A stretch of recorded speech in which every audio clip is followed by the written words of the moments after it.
حضرت علی رضی اللہ تعالیٰ عنہ کا ایک واقعہ بڑا حیرت انگیز اور بڑا زبردست واقعہ ہے۔ وہ واقعہ یہ ہے کہ اپنے مال کو کیسے ڈبل کیا جا سکتا ہے۔ تو واقعہ جو ہے اگرچہ وہ ضعیف ہے، اس کے اندر جو ہے وہ کہانی اور بات جو ہے وہ بڑی حیرت انگیز ہے اور سبق آموز ہے۔ بات کچھ ایسے ہے، واقعہ کچھ ایسے ہے کہ تفسیر ابن کثیر میں حافظ ابن کثیر نے بھی نقل کیا ہے اور دیگر کتب میں بھی یہ بات آئی ہے کہ ایک دن حضرت علی رضی اللہ تعالیٰ عنہ بیٹھے ہوئے تھے۔ اتنے میں نا ایک فقیر آیا تو حضرت علی سے کہنے لگا، علی شیء للہ، اللہ کے نام پہ کچھ دے دے۔ تو حضرت علی رضی اللہ تعالیٰ عنہ نے حضرت حسن کی طرف دیکھا اور حضرت حسن کو کہا کہ اے حسن، جاؤ امی سے جا کے کچھ بولو کہ کچھ گھر میں ہے، موجود ہے کچھ چیز۔ تو حضرت حسن رضی اللہ تعالیٰ عنہ گھر کے جا کر کے سیدہ فاطمہ سے، اپنی والدہ سے کہا، امی جان ابو جان پوچھتے ہیں کہ گھر میں کوئی چیز موجود ہے؟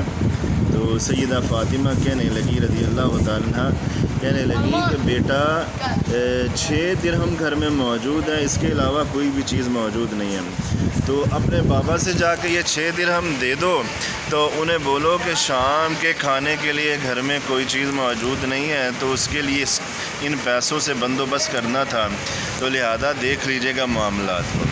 حضرت علی رضی اللہ تعالیٰ نے وہ 6 درہم پکڑے اور اس فقیر کو دے دیے اور وہ فقیر جاتا ہوا دعائیں دیتا گیا۔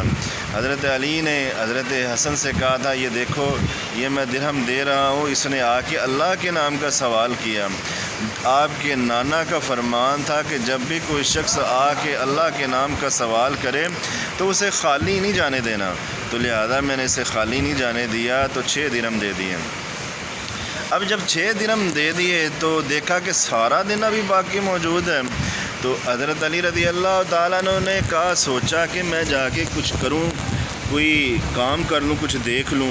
تو اتنے میں نا حضرت علی رضی اللہ تعالیٰ عنہ وہاں سے چلے تو بازار میں پہنچے، ایک اونٹ دیکھا ایک یہودی کے پاس، اور یہودی سے پوچھا کہ بھئی یہ اونٹ بیچنا ہے؟ اس نے کہا جی علی میں نے بیچنا ہے اونٹ۔ تو حضرت علی کہنے لگے کہ کتنے کا بیچنا ہے؟ کہنے لگا، علی میں نے نا اس اونٹ کو نقداً ابھی بیچنا ہے 120 درہم کا نقداً، اور اگر تم مجھے 4-5 دنوں کے بعد پیسے دے دو نا تو علی پھر میں تمہیں 140 درہم کا دے دوں گا۔ حضرت علی رضی اللہ تعالیٰ عنہ کہنے لگے ٹھیک ہے، کیونکہ یہ تھوڑا سا شبہات والا واقعہ ہے، ضعیف ہے، تو لہذا کچھ لوگ اس میں سے کچھ اور بھی اخذ کرنے کی کوشش کریں گے، تو میں نے آپ کو پہلے بتا دیا اس کے اندر سبق ہے ضرور، مگر یہ واقعہ ضعیف ہے تھوڑا سا۔ سبق بھی میں نے آپ کو بتانا ہے کہ اس کے اندر سبق کیا ہے۔ اب حضرت علی نے وہ اونٹ خرید لیا 140 درہم کا۔ خریدنے کے بعد بازار میں اسے بیچنے لگے۔ اب جب کوئی چیز قیمتی ہوتی ہے تو اس کی بولی لگتی ہے، تو اس اونٹ کی نا بولی لگنا شروع ہوگی۔ حضرت علی رضی اللہ تعالیٰ عنہ کھڑے ہیں، بولی لگ رہی ہے، بولی لگتے جو ہے نا وہ 200 درہم تک پہنچ گئی۔ حضرت علی نے جب دیکھا کہ 200 درہم تک چلے گئی ہے تو فوراً ہی اپنے اونٹ کو بیچ دیا، کہا ٹھیک ہے جی، پکی ہو گئی، ڈیل ڈن ہو گئی۔ اب حضرت علی نے وہ 200 درہم لیے تو واپس آئے، تو جا کر کے نا 140 درہم جو تھے وہ اس یہودی کو دے دیے۔ کہا بولا کہ دیکھو یہ تم نے اونٹ دیا تھا تو یہ آپ نے 140 درہم لے لو۔ کہا علی ابھی تو تم نے 4-5 دن کی بات ہوئی تھی، ڈیل ہوئی تھی، 4-5 دنوں کے بعد تم نے ابھی دے دیا آ کے پیسے۔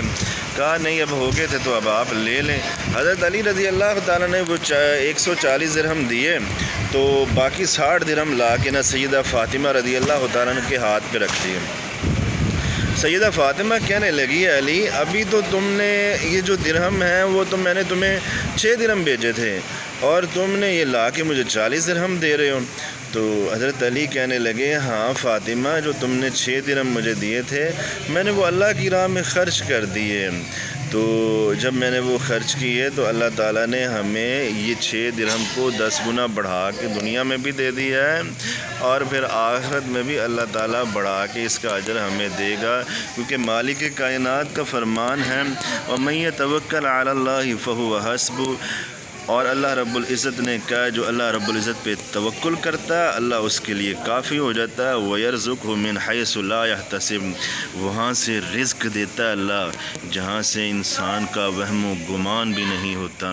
تو اس واقعے سے یہ بات سمجھ آتی ہے کہ حضرت علی رضی اللہ تعالیٰ نے اللہ کی راہ میں خرچ کیا اور توکل بھی کیا، جیسا کہ اللہ رب العزت کہتا ہے کہ اپنے ہاتھ پہ ہاتھ دھرے نہ بیٹھے رہو، کچھ بھی نہیں ملنا۔ اللہ کہتا ہے وَشَاوِرْهُمْ فِي الْأَمْرِ فَإِذَا عَزَمْتَ فَتَوَكَّلْ عَلَى اللَّهِ، مشاورت کرو کسی کام کے کرنے میں، اور جب مشاورت کر لو پھر عزم کر لو، پھر اللہ کا نام لیتے ہوئے اس کام کو سر انجام دے دو، اس میں بہتر ہو نفع ہو نقصان ہو اللہ تعالیٰ پر توکل کرو، بھروسہ کرو، اس کام کو سر انجام دے دو، اللہ تعالیٰ خیر کر دے گا۔ تو اس بات میں یہ بات سمجھ آئی کہ توکل بھی کرنا ہے تو اللہ رب العزت پہ کرنا ہے، ہاتھ بے ہاتھ دھر کے نہیں بیٹھے رہنا، اور جب آپ اللہ رب العزت پہ توکل کریں گے تو پھر اللہ تعالیٰ آپ کو وہاں سے رزق دے گا جہاں سے آپ کا وہم و گمان بھی نہیں ہوگا۔